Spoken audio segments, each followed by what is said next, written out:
Multimedia pembelajaran matematika dengan pokok bahasan garis dan sudut. Dibuat untuk memenuhi salah satu tugas akhir mata kuliah pembelajaran matematika berbasis TI, karya Winda Kurniasari, Titin Husnul Khotimah, dan saya, David Wijaya. Jurusan Pendidikan Matematika, Fakultas Keguruan dan Ilmu Pendidikan, Universitas Muhammadiyah Tangerang. Mulai. Are you ready?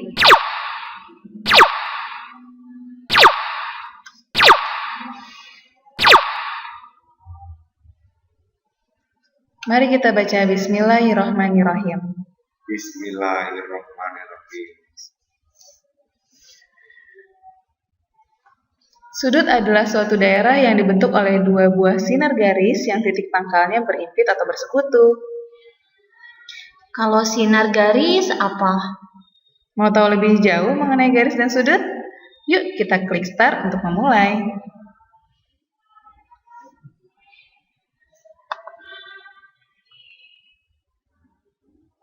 Kita masuk ke materi.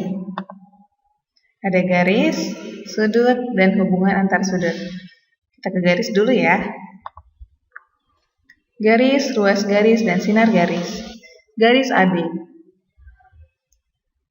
adalah sebuah kurva lurus yang tidak berujung dan tidak berpangkal. Artinya, dapat diperpanjang pada kedua arahnya. Ini contohnya. Bisa diperpanjang karena ada tanda panahnya. Kemudian, ruas garis AB adalah kurva lurus yang mempunyai pangkal dan ujung. Ini contohnya, dan ini tidak bisa diperpanjang.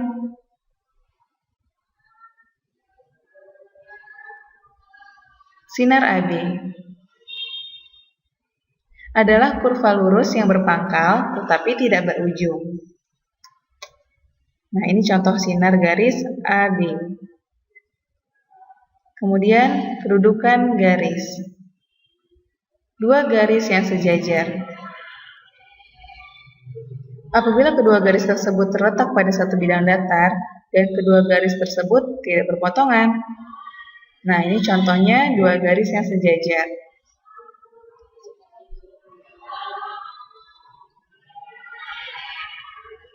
Dua garis yang berimpit.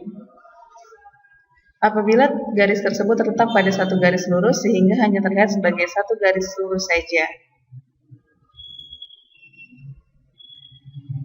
Nah, ini contohnya. Hanya terlihat seperti satu garis.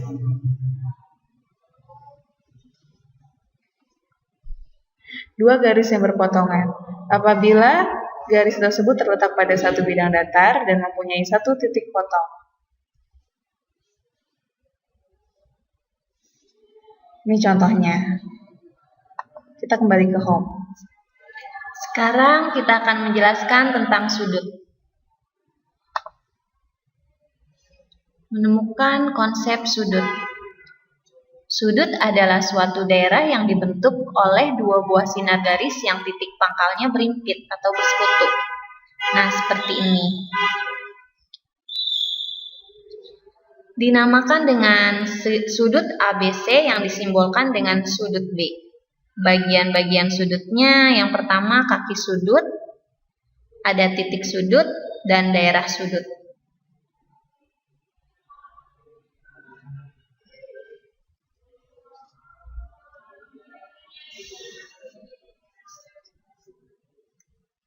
Ini adalah contoh gambar aktivitas sehari-hari yang membentuk sudut. Gambar yang pertama tanda panah, yang kedua push up, dan yang ketiga memancing. Jenis-jenis sudut. Sudut yang besarnya 90 derajat itu disebut sudut siku-siku. Nah, seperti ini contohnya. Dan sudut yang besarnya lebih dari 90 derajat yaitu sudut tumpul. Seperti ini. Dan yang terakhir, sudut yang besarnya kurang dari 90 derajat, yaitu sudut lancip. Nah, seperti ini.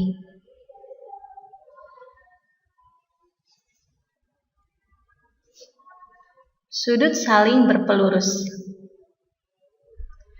alfa ditambah beta sama dengan 180 derajat. Jumlah dua sudut saling berpelurus atau bersuplemen adalah 180 derajat. Sudut yang satu merupakan pelurus dari sudut yang lainnya. Nah, alfa di sini adalah 180 derajat. Dan alfa ditambah beta sama dengan 180 derajat.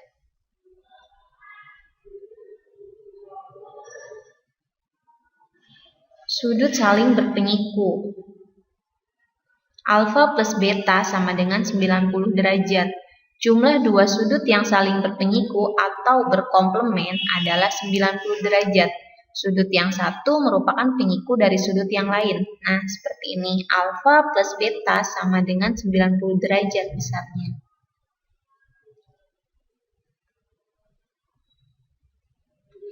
Sudut saling bertolak belakang. Jika dua garis berpotongan, maka dua sudut yang letaknya saling membelakangi titik potongnya disebut dua sudut yang bertolak belakang. Dua sudut yang saling bertolak belakang adalah sama besar.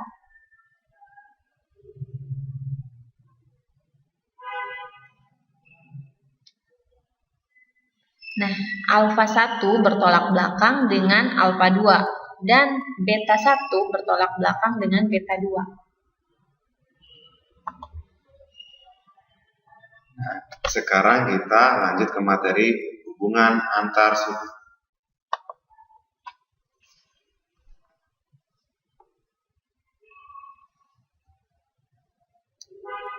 Perhatikan gambar garis tersebut. Garis G sejajar dengan garis H. Kedua garis dipotong oleh garis L.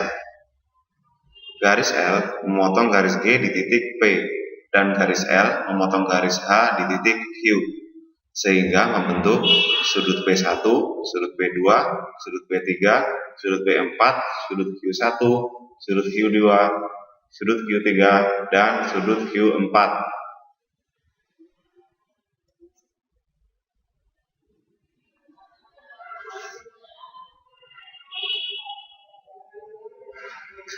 Sudut-sudut yang sehadap adalah sama besar. Pasangan-pasangannya adalah antara lain sudut P1 dengan sudut Q1, sudut P2 dengan sudut Q2, sudut P3 dengan sudut Q3, serta sudut P4 sama dengan besarnya sudut Q4. Disebut pasangan-pasangan sudut sehadap.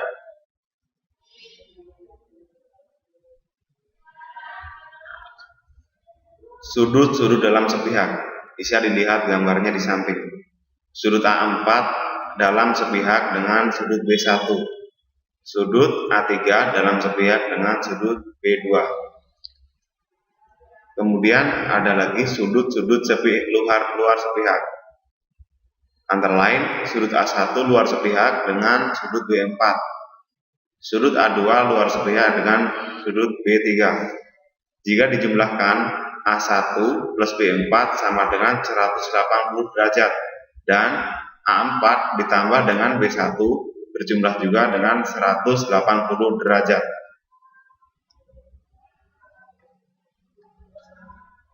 Kemudian kita ke materi sudut-sudut dalam berseberangan. Bisa dilihat juga gambarnya di samping. Sudut A4 sama dengan sudut B2. Sudut A3 sama dengan sudut B1.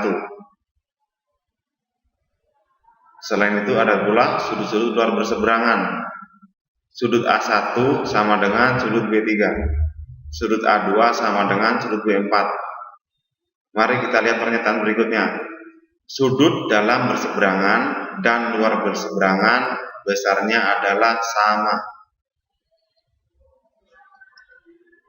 Untuk berikutnya, latihan dapat dikerjakan sendiri di rumah oleh kalian masing-masing.